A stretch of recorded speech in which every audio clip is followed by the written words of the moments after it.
You're tuning in to Table Talk with T. Salt and Panel every Wednesday at 7 p.m. Central. You're tuning in to Table Talk with T. Salt and Panel every Wednesday at 7 p.m. Central. You're tuning in to Table Talk with T. Salt and Panel every Wednesday at 7 p.m. Central. You're tuning in to Table Talk with T. Salt and Panel.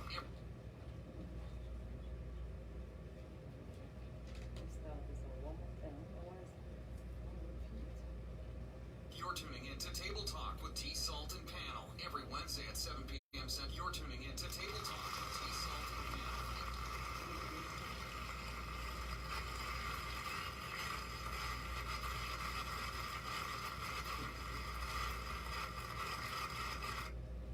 All righty. Wednesday, August 19th, hump day. I always tell y'all, my hump is over. Some of y'all still got a hump it out tonight. Hey, let's give shouts out to all the essential workers, all the first responders. You guys keep doing the tremendous job that you do, keeping us safe, especially those guys that keep us safe at night while I'm trying to sleep. You know, I sleep peacefully and get roll over in Cloud 911. Hey, we got some NBA action last night. I know I did. I love to watch the Lakers lose last night. Lakers lost to Portland last night, so hey, that's always a joy to see LeBron go down. Yay, everybody, yay. That's what I'm talking about. But the matchups, of course, you got the Lakers playing the Portland Trail Blazers. You got the Clippers. They are playing the Dallas Mavericks. Denver Nuggets are playing Utah Jazz. Houston Rockets are playing Oklahoma City Thunder. Over in the East, you got the Milwaukee Bucks going against Orlando. Toronto's matched up with Brooklyn. Boston is going against Philadelphia, and Indiana Pacers are facing the Miami Heat. That is the NBA playoffs. Thank God for that. The NFL started their training camp last week. Everything's going good. Right now, they're testing the players every day. Every day the players come in to work or come into training camp. They're getting tested every day, so that's a good thing. That's one way of keeping everybody safe. And they're still kind of doing their social distance thing because they only have like 15 guys to a group where they're doing things. So they try to keep it safe. But fans are still probably not going to be allowed to attend games this coming fall. So we're going to wait and see how that goes. The first NFL game is slated for September the 10th. Kansas City Chiefs will be playing against the Houston Texans if there's no setbacks. So they letting them play football? Yeah. Right now they're going to play September the 10th. So people not going to be able to see them though, right? They're not going to be in the stand. They're not going to be in the stand. Oh, well that's going to be, it's Cowboys playing? Who cares? I mean, it's Cowboys. High school football, state of Tennessee plays this Friday. A lot of teams around the state are playing this Friday. A lot of municipalities within the city of Memphis are playing. A lot of private schools within Memphis are playing, but the main one, Shelby County schools are not playing.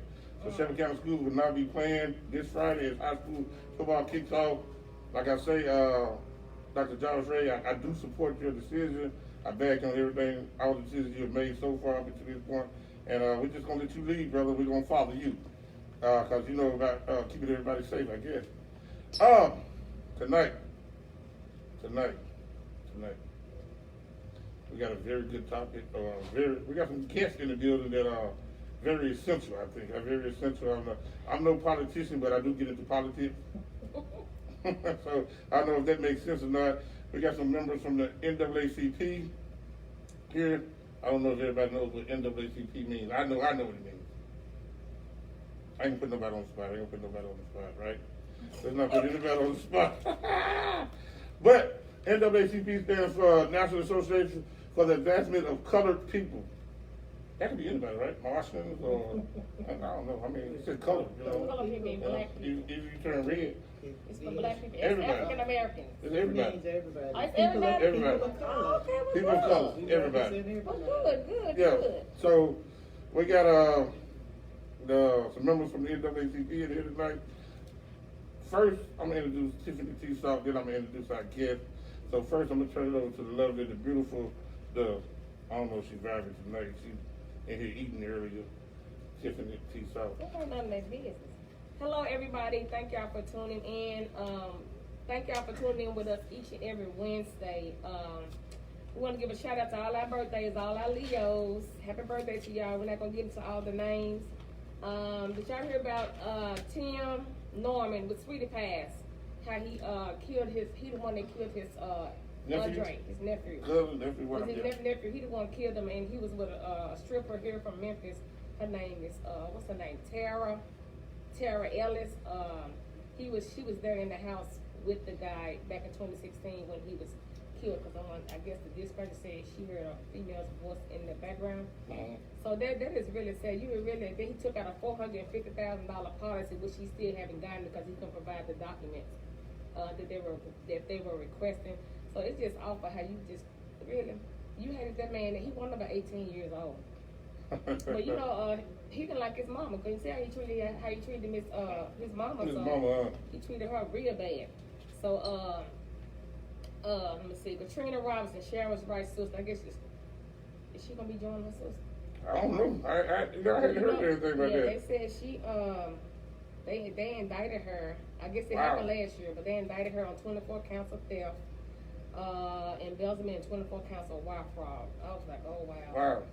And then they said they have 20,000 documents as evidence against her. A whole lot. So, baby, I just hope she don't have to be in there with Sharon. So that's all I have. So today's topic is episode 52, Prejudice Without Judgment. So what do you think prejudice without judgment is, Edgar? Well, you know, prejudice without judgment is if you don't know a person or whatever, you just, you know, form an opinion about them and not know them. That's what that would come to my mind. So that's like a judgmental person. Yeah. It's always judgmental, and that you know, you have to define what is prejudice first.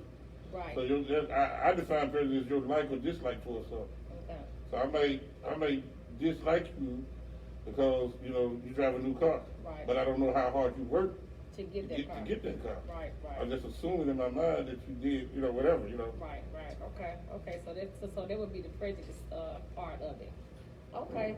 So what's your intake on? Okay. Well, let me go ahead and let Edgar do his thing. Yeah, she's finna go there. Like I say, we got some members of the NAACP here today, which, like I said, stands for National Association for the Advancement of Colored People. I'm gonna show y'all that I did my homework. I think it was started in 1909. Some of the people that you may recognize: W.D. Du Bois, Mary White Overton, Morphin Story, Ida B. Wells. You might know those names. Of course, it was started in New York City, New York. Over 500,000 members so far, maybe more, but they said over 500. And NAACP been around for 111 years. Oh, wow. So I did my homework. Y'all gotta go do y'all homework, people that don't know. But we are very honored to have this guest here tonight, Miss Vicky Terry. I think Miss Vicky Terry, she serves as the executive director of the Memphis branch of the NAACP. So I'm gonna turn it over to Miss Terry.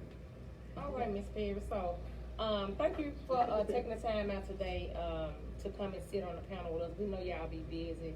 Can you just briefly tell us about the NAACP and what, you know, we already know that you are the executive director, but what is your role as far as like overseeing things, and how did you get started and come on board with the NAACP? Okay. Well, good evening, everyone. Thank you, Tiffany and Edgar, for inviting me here this afternoon. I am standing in for our youth advisor, Mr. James Jones, who's out of town. And I know later on Edgar is going to introduce you to two of our young people that are on our youth council. And this is basically what they're going to be really talking about the subject today. But the Memphis branch NAACP is over 103 years old. And I don't know if you all know, but the NAACP is the oldest and largest civil rights organization in the country. And the Memphis branch is right now the first, we're number one as far as having memberships. And that is what we operate by, our memberships. So in order to stay afloat, we have to have members. Okay. And right now the NAACP Memphis branch, we have over 2,500 adult members and maybe 1,000 youth members. So we have a total of about 3,000 plus members. And I have been the executive director for 3 years, since 2017. Okay. And before this, I worked at another nonprofit organization here in the city. And I also taught school for 2 years. Okay. But this job, when it became, I think the previous executive director, she retired. So a friend of mine, she told me about the position, I applied for it, and I got it. And what I do is I see to the day-to-day operation of the branch. When people call in, they have complaints, because our biggest thing is we advocate for the civil rights of others. Okay. And if someone feels like that they have been discriminated against, whether it's by race or either just by their age or anything like that, and you know, we have people that call in, and if I can, what I do is I take their complaint, sit down and talk to them, give them advice, and then we will refer them to an attorney. We don't have attorneys that work in our office for people, but we are able to refer them to someone or even a place that might be able to help them. Okay. And then there are other things we do. We have about 15 or 16 committees where we work throughout the community. We have our education committee, we have our health committee, we have our legal redress. There are, I mean, if you go to our website, you'll see all of these committees that if people want to volunteer, and we also operate with volunteers. Okay. There are only 2 of us that are in the office that are paid, but everybody else volunteers. Van Turner, he is the president of our board. We have a board that, you know, we report to, and they, you know, we have different people, you know, that are chair people over the different committees. We have our political action committee, and that's one that is real active right now because we're working with other people in the community on voter alliance, and you know, this is a critical campaign that's coming up. So we're trying to make sure that we get at least 5,000 new voters. Okay. So we're working on voter registration, voter engagement, and just trying to pull the community together so that we can get, you know, everybody out to vote. Okay, so do, you know, like the things that's going on now, like with the Floyd, what's his name? George Floyd, like stuff like that. Mhm. So did he come down? Not he didn't come down, but did what's the man's name? The one that be when something happen, he always go and do the talk. What's his name? Who you talking Al about? Sharpton? Al Sharpton. So did he come to Memphis? No, he did not come to Memphis, but the Memphis branch, we were involved with others here in the city, you know, other organizations where we were out, we did the protests, some protests, and we have a fund, what we call the legal defense fund for people that, for protesters, if they got arrested. Oh. We had that fund, and we had a couple of attorneys, Alexander and Andre Warden, Okay. that were working with us. Andre Ward, that's the old mayor's son. Is that Both of them. both of his them, son. okay. Okay, well, good. And they work closely with us on a lot of different things. that we Good. do. Well, if we here at Table Talk, we would love to partner with you because we do things in the community too. I have an organization called Stepping in the Community, where we give back to the less fortunate children that you know look at like school uniforms and school supply. We didn't do it this year because they're gonna be going virtual, which we still could have done it, but we didn't do it this year. But I like to feed the homeless. I like to do a coat drive. I like to do all this stuff. So maybe we can partner in the future. And then I see that in October y'all having y'all meeting or something. I saw that they're having a meeting in October. I'm not sure which. I think I saw it was something about I guess y'all have a meeting like every quarter or something like that. Well, what we did was we have what we call our Freedom Fund luncheon, and that's our biggest fundraiser of the year. And we just had that in July, and we did it virtually, which was a first time thing for us. And in October, sometimes we do our it starts our membership drive.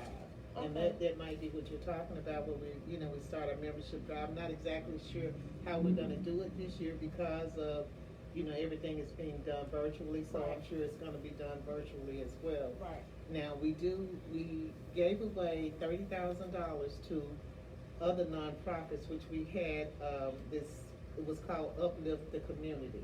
And people had to turn in their application, and the 3 focus areas were decreasing crime, decreasing blight, and uplifting the community. So it had to focus on one of those 3 things. And we gave away $3,000 to 10 organizations. So that was Okay. something else at the NAACP.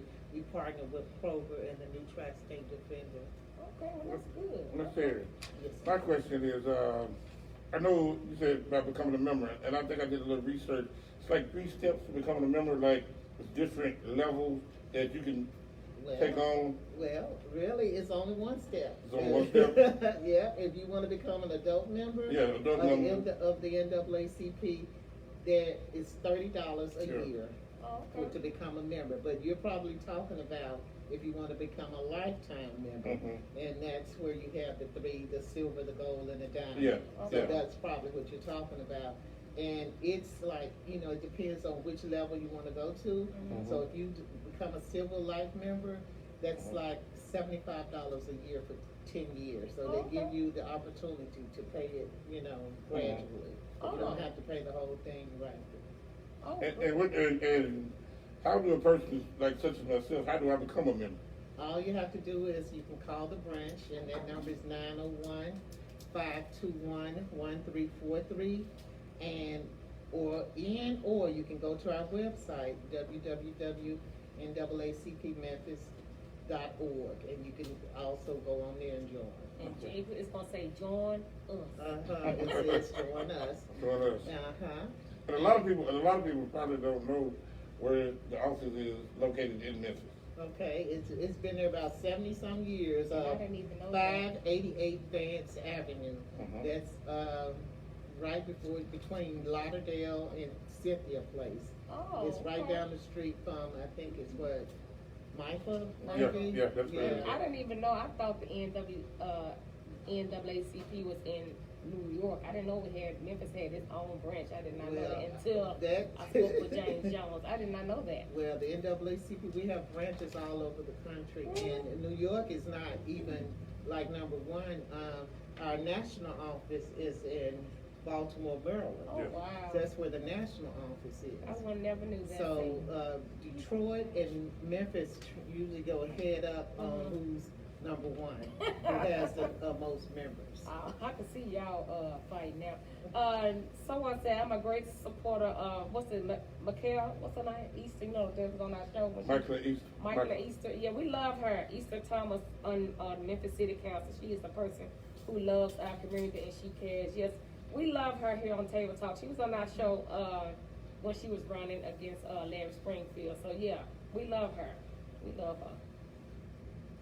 And then our youth council, I think you're gonna introduce them tonight. Yeah. They are a wonderful group of young people that usually in July, we are usually going out of town, taking them to our national convention. That's usually held every July, but we're gonna do that in September virtually Okay. as well. So they're gonna be involved. They're involved with a whole lot of different things, our youth council, community-wide. Someone said, thank you, Miss Terry, for supporting the Good Samaritan Church and Outreach Ministries and the African Heritage and Cultural Village of Memphis.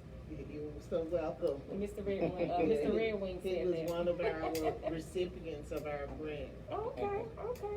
their program. Okay. And I think we touched on it earlier about why the NAACP was created. Mhm. And I don't know, can you just kind of sum that up for us one more time? We're here to make sure that no one is discriminated against. And it started out, with African Americans back then, black people, but it says people of color. So we have people of other races that call in Oh, that really? need Okay. help as well.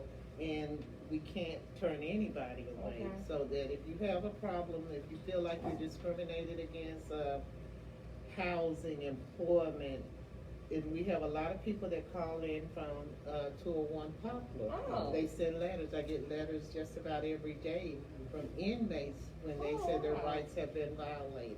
Wow. So what we do is to make sure that everybody is treated, the racial disparities are not, happening. Right. That is awesome. See, I didn't even know.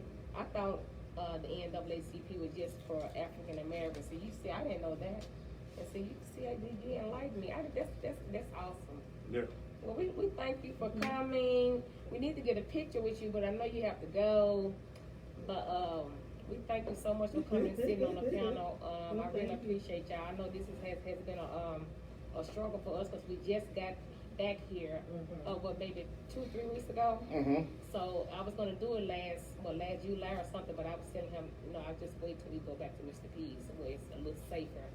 But we all masked up, so we just want to thank you so much. Well, thank you so much, Tiffany. And I'll be getting in touch with you. And just I'll just get your number from James. Okay. Thank you Thank you so much for coming and sharing that information with us. So welcome. Thank you. Thank you. Okay, now Everett's gonna introduce our young folks. And these people are from the NAACP Youth Council. Yes. All righty. Hey, as we move on, this is probably my most favorite part right here, when I get to introduce the young people, because they're the ones that's got all this stuff in motion. They're the ones that are not willing just to stand, follow for anything. They standing up. They protesting. They out there in the streets. They doing the things that they're supposed to do. These young people are not letting things go. So with the murder of George Floyd and things like that, these young people, they're not letting this go. So first we got Angela Redwing, and she is the president of the NAACP Youth Council. And I know she holds another position. I can get it. What is your other position? I'm the liaison for WLOK's first black radio station. WLOK. I knew it was another one. Get your stuff right. It's missing. And also we have one of my favorite people right here called I taught at Germantown High School back in 2000. So I'm always going. That was my first job, Germantown High School. So I got Mr. Charles Thomas Sr. here. Junior. He's a junior. Oh, Junior. My God. Mr. Charles Thomas Jr. I'm trying to give him a baby. My bad.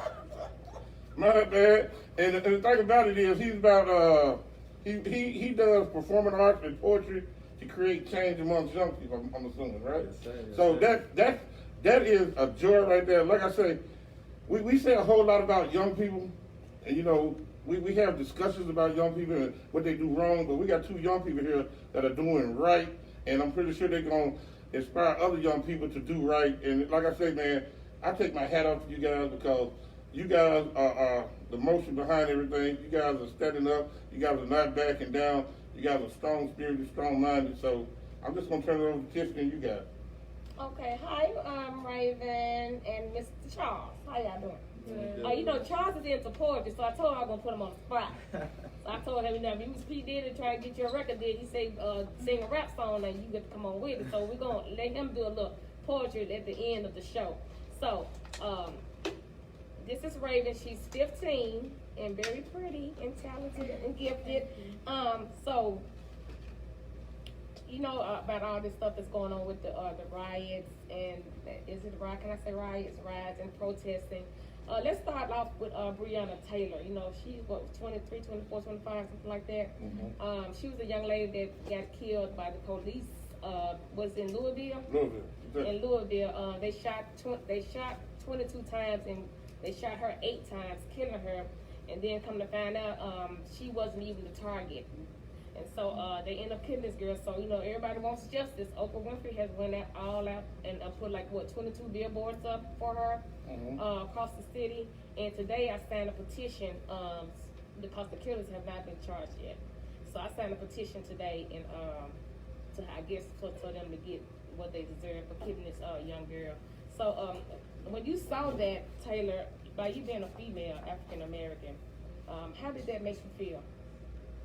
It made me feel as if, one, I think a lot of people on social media and on platforms and people in general right now are putting a lot of emphasis on her, and we are saying that she's getting more awareness that she deserves. Also, that it just is not happening to the males, not just the black male, but it's happening to black women as well, as we also saying with, I think it was Sandra Bland, as we also saying with Harry. So it just goes to show you that it can happen to anyone, it can happen to anybody. It doesn't matter if you're old or young, it doesn't matter if you're male or female, it can happen to anybody, and especially a woman of color. And it was very disappointing to see and frightening, because it could happen to me. That could have been my sister, that could have been, my mother. So Right. So how did you feel about it, Charles? Well, I mean, since you are a male, so Yes, you know y'all get killed all the time. yes, ma'am. So how did you feel about the Breonna? What's the other guy? George Floyd and all the other the Ahmaud. What's his name? The one that got killed in Atlanta. Yeah. So how do you feel about the well, I don't want to be technical, but the police are killing our young men, and the young men are killing the young men as well. The black men, young men are killing each other too. So we're gonna talk about the police kind first. So how did you feel about that? Well, one thing that I noticed is that like when we're birthed, we all we come out with a label on our forehead. Like Okay. we black, we're stereotyped. It's like we're destined to fail when we come out, and it's like every time like we're constantly told that slavery happened like 1,000 years ago, so we need to get over it. And then when stuff like this happens, like it just shows that we didn't go nowhere. Like we're not going anywhere. And to what you were saying on like black on black crime, when it comes to black women and men, it's a 2-on-1. Like it's a 2-on-1. So like it's like we don't have any goals or like any dreams to achieve. And it's like we're destined to fail. Right. That's terrible. And that the whole situation needs to change. Like it needs to change. So you think you say we're destined to fail? So you think that's like that's what they're calling it, like all black? Cause most black men, young men, they say it starts from home, but it really don't. I don't think it starts from home because you can teach your kids from right from wrong. They still gonna go out and do what they want to do. But you just have to stay focused. You have to be a leader and not a follower. And that's why I try to tell my grandbaby, he's 8 or 9, like you can't hang out with the wrong people because you're gonna end up in jail or you're gonna be dead out here. So I try to instill that in him while he's young, so that when he get older, it'll follow him. He said, well, my grandmama always, so when you said destined to fail, I do believe that. So I don't think it comes from the mother and the father, because we do all we can for y'all. It's just up to y'all to push through it. Yeah, push And through what it. y'all were talking about, Tupac actually spoke on that when he talked about thug life. Because a lot of people think thug life means... Tupac, okay. Come on, let me hear you. Yeah, because like a lot of people think thug So life y'all know about means... Tupac now. Go ahead.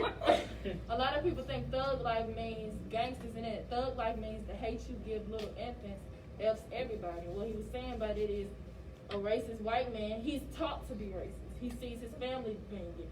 And when a black man's growing up in the neighborhood that he grows up in, if he grows up seeing his uncle and his father's killing and shooting, then he's going to grow up mimicking the same thing. Or he's going to grow up seeing other black men being killed by white police officers. So guess what? He's going to be careful when he sees a white police officer. He's going to take precautions. Right. So, Tupac spoke on this back in the 90s in his poetry. Yeah, you're gonna make me go back and listen. You're gonna make me go back and listen to Tupac Thug Life. I'm gonna throw this out here from Ms. Redwing because she's like she's very educated in this. Right. You've been the president of the youth council. I mean, what is that? What is being the president of the NAACP Youth Council? What is that? So for me in my position, I uphold one, being responsible in teaching my fellow members what NAACP is, because sometimes when they come in, they sign up and they are a little unfamiliar about what NAACP is. Not just my members, but other people outside, telling them what NAACP is and what it stands for, and recruiting people so that more teens in our neighborhoods know what NAACP is, know what we're about, and they get involved in the best way that they can. So do Shelby County schools back you in this, or have you reached out to the board and said, can I go into more schools and try to recruit kids? Or we have like career days, and I know it's not similar to a career day, but where we can sit up at a table and talk to the young kids, or maybe just do something after school. Are y'all allowed to do that? We have gotten opportunities where we could do that, but since everything has happened, of course, it kind of got shut down. But before the COVID-19 hit, we were in the process of going to an all-girls school, and they were going to let us go up there to speak to some of their youth and basically explain to them what it is that we do, how they can get involved, how they can sign up, what websites to go to, and even if they don't join NAACP, just do it on your own time, because the point of NAACP is to better our communities and better our youth and better black people, whether you're with us doing it or whether you're doing it individually. So do you mentor too? I help. I Sound help. like she do, don't it? Yeah, it sound like I you're a mean, counselor. if that's the word that you use, then Yeah, that's the that's word what that you you- use. okay.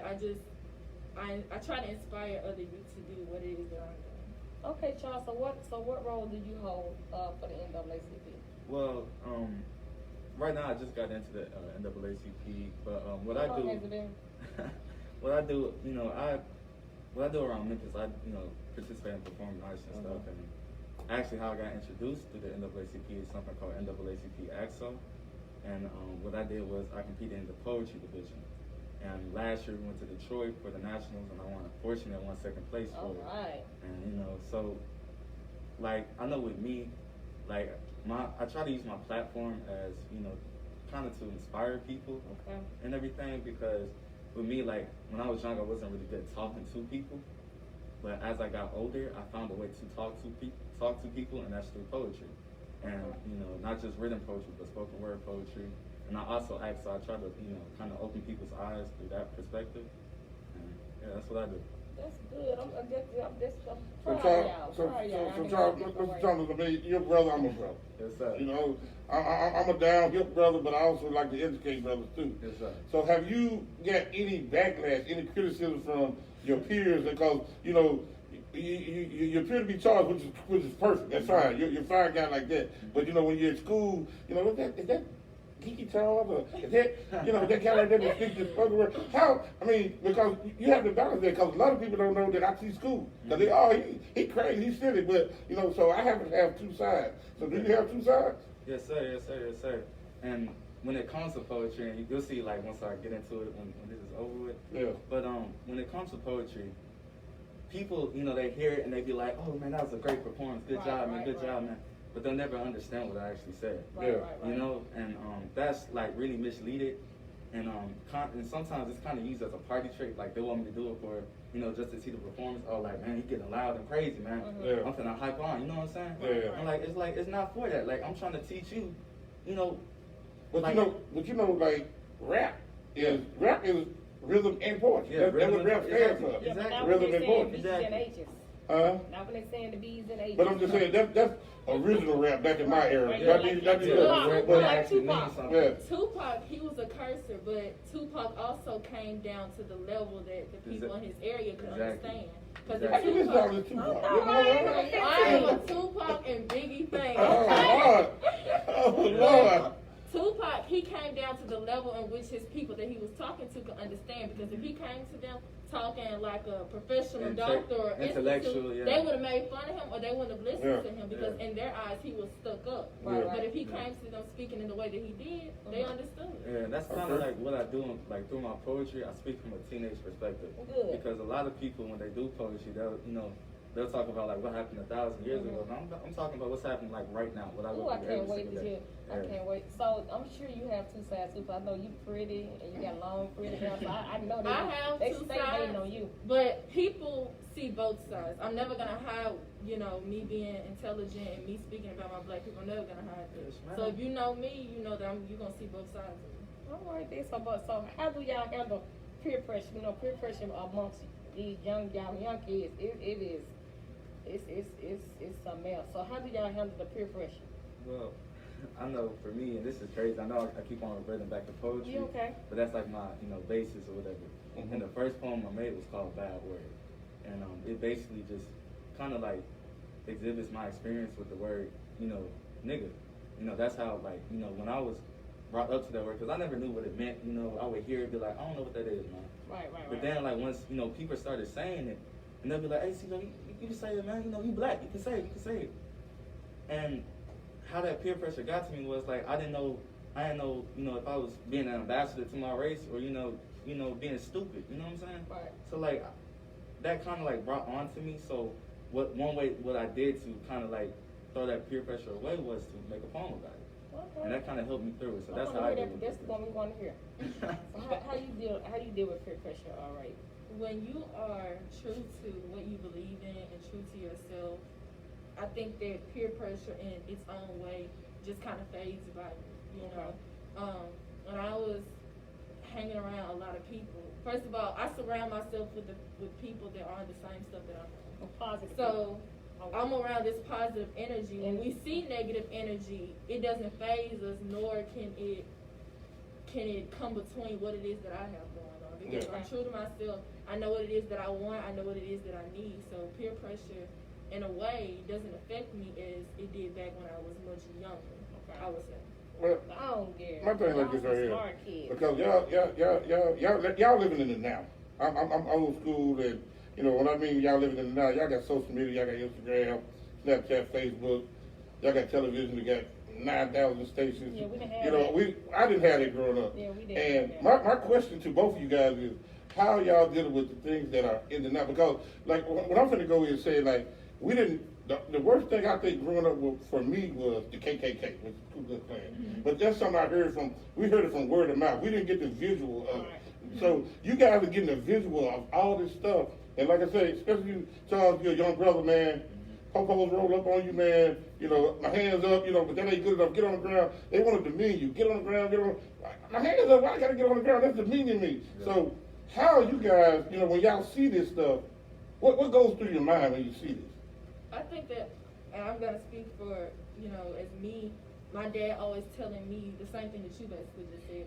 I think that, one, we need to take a look and say that things were bad then just as they are bad now. Y'all just didn't have as big of a platform to where y'all could see it. Yeah. We have a big platform to where we can see it on an everyday basis.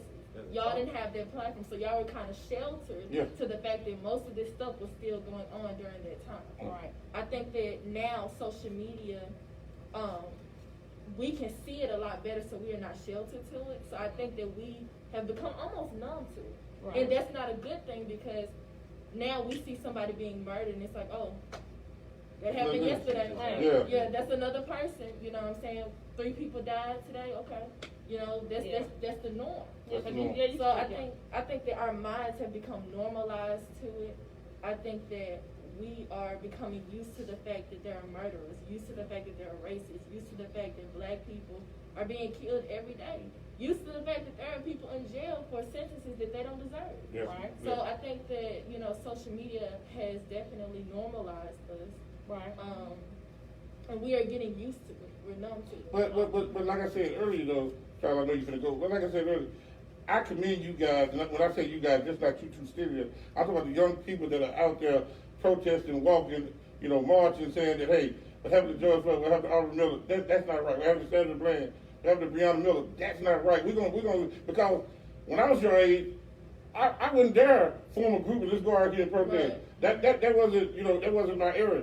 So I commend you young people, man, because like I told a friend, if this judgment don't come down about the George Floyd thing, I think this world's gonna just blow up. Yeah. Because you guys, and I'm not talking about you guys particularly, but you young people, y'all not letting it go. Right. And Y'all not letting it go at all. And what you said there is basically when I went protesting, someone said the same thing. When they were protesting with us, we were kind of just talking, having a conversation. They said the same thing that you did, and like that's what Martin Luther King said when he meant riots are the language of the unheard. Yeah. Riots are simply that built up anger, that built up resentment coming out because you're not hearing this. We're saying Black Lives Matter, not to say that all lives don't, but to say that y'all are not putting emphasis on the fact that we do. Right. You're ignoring the fact that we do. And see, like me, for a long time you hear no justice, no peace. And until the last couple of years, I didn't understand what that meant. Mm-hmm. No justice. If I'm not getting justice, we're not gonna let you. You're not Right. gonna We're not gonna let it go. So You're not gonna let it go. it took a while. It took me looking at it on Facebook and Instagram and stuff like that. I said, "Oh, that was no justice, no peace mean. If we don't get justice, we're not gonna let it rest." Go ahead, Charles. And to add on to her, to what she's saying, one thing that I believe when it comes speaking from a black boy, teenager perspective and everything, education is mandatory. And I'm not talking about school education. I'm talking about education to your child, whether they a girl or a boy. If they black, they need to know what's going on. Right. Like you are a black human being. Right. My dad sat me down. He was like, CJ, you are black. You are black. You can't just go outside with the hoodie on and expect everything to be okay. Right. Be addressed, dress how you want them to address you. Right. Whenever you get pulled over, put your hands on the steering wheel. Yep. Let that dude know. Let that dude know if you're moving them. Just little stuff like that. It needs to be exemplified through every black human being. Right. Because it's like that's how we getting killed.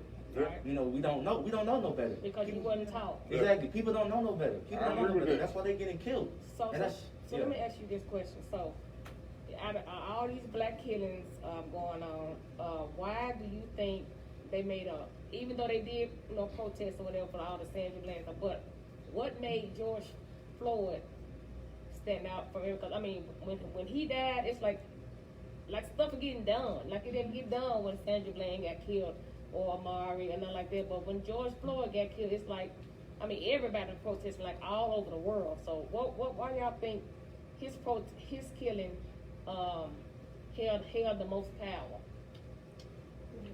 Well, Come on, CJ.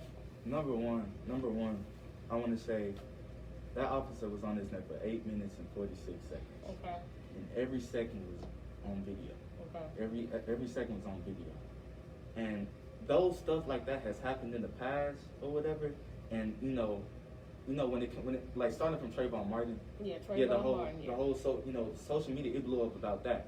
It blew up. And then Mike Brown, it blew up about that. Mike Brown But the first. thing that kind of set aside, and all of those were terrible and horrific, but the thing that kind of set aside George Floyd was not only that he was a middle-aged man, was that people were around him, and on the officers' part, officers were around him. Right. Officers, I know you saw on social media when black people get oppressed and everything, black officers would be like, "Stop, don't do that."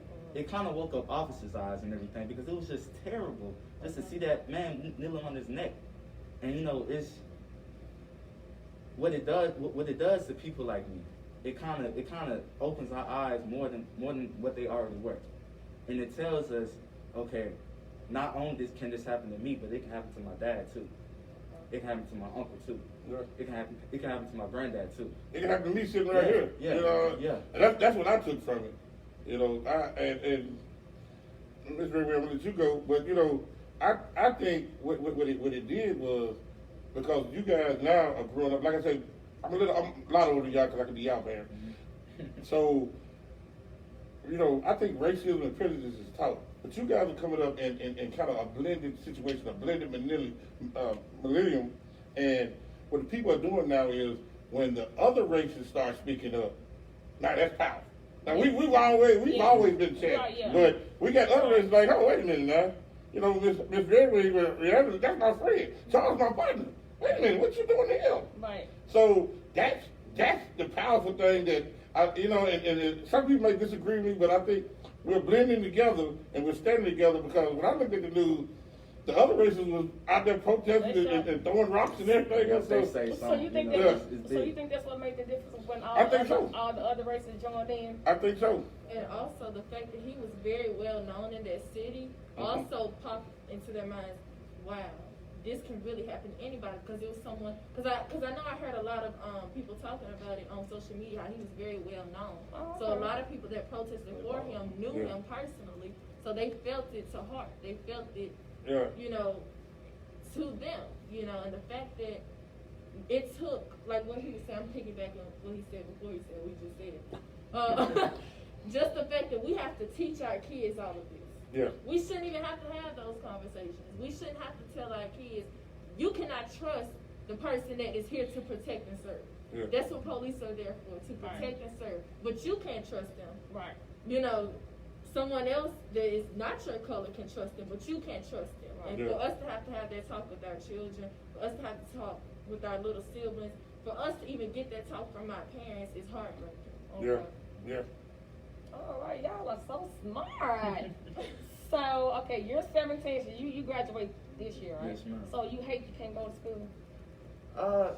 Well, me, I'm a social person now, so it kind of does, sting a little bit. But knowing my mama and knowing my dad, their first priority for me is safety. Okay. And Yeah. so, I understood that. I hope you get to walk down the aisle this year, because they didn't do it. They didn't do it though. No, they didn't do it. Yes, they did, because my cousin with the Douglas, she Oh, did you? Yes, she did. So, you're 15, so what grade are you in? Oh, I'm a senior too. She better get out of Wait a here. minute, you 15? Yes, ma'am. I finished Hey, she's early. smarter than what you thought. She's smarter than what you thought. I finished early. Really? That's how. Yeah. Good for you. Thank you. Okay, so what are y'all gonna do? What y'all going to college? Yes, man. I got a couple colleges in mind. Okay, y'all got any scholarships lined up? I do. She got to have something like Because she speak better than me, shoot. We know that. I mean, Whatever. So what are you gonna go here in Memphis, or are you gonna go out of state to college? I'm between, I think I'm gonna start off at Fisk and then I'm gonna transfer to Howard. What is Fisk?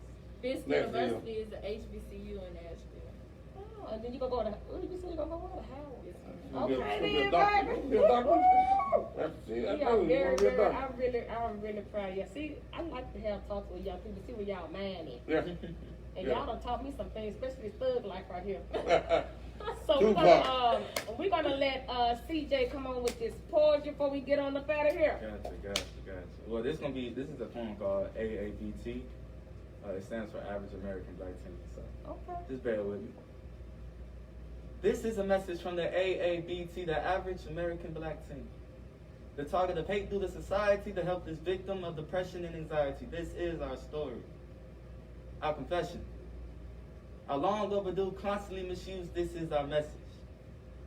Teenagers such as myself are constantly labeled as resistant to problems, especially anything to do with our skin.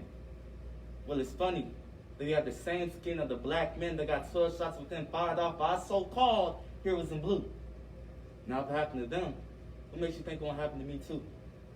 But then again, this is a message from the AABT, the Average American Black Teen. The message from the dark-skinned girl whose view on life isn't the smartest. She slits her wrists as if she was harmless, asking God every single day, why am I the color of darkness, huh? The color of fear. The color of evil. The color of bad guys. Now why are we the bad guy? If only she was taught that she was just a seed in a garden full of love and spiritual wealth, then maybe she would have known that suicide doesn't make the pain go away, baby, but passes it along to somebody else.